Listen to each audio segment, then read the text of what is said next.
guys, Todd from Stay Spray Academy here, coming to you today with some information regarding the differences between disinfectants. First of all, one of the main questions, one of the common questions we get asked a lot is, what's the difference between sanitizing and disinfecting? Well, sanitizing is the act of cleaning an area. It's basically a sanitizer, when you spray an area, it does clean a particular surface.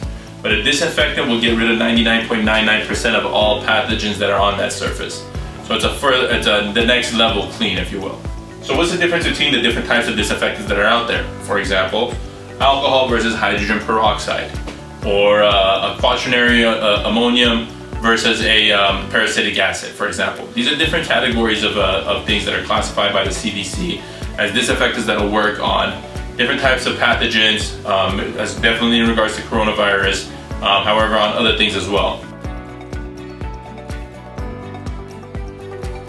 The difference between them is how they attack a particular pathogen and how they eradicate it, whether it's they attack the DNA or the cell membrane or they suffocate it or whatever the case is. That's the main way that these guys get rid of it. The only thing that you need to know as a consumer is that you need to use the correct percentage or dilution rate in order for you to be able to take care of what it is that you're trying to take care of, whether it's you're trying to kill a particular bacteria like E. coli, or whether it's you're going after a particular virus like the SARS-CoV-2 virus, like the coronavirus. So basically, knowing the different concentrations and knowing the solution that you're going to use, whatever it is, whichever one it is available to you at that point, just know the different concentrations. Like for example, with alcohol, you want it to be over 70%. With hydrogen peroxide, you want it to be over 0.5%. There's different variations that you can add in there as well that'll end up helping you out. And that's what it is that you'll find. For example, Lysol and Clorox are those with just a few additives in there.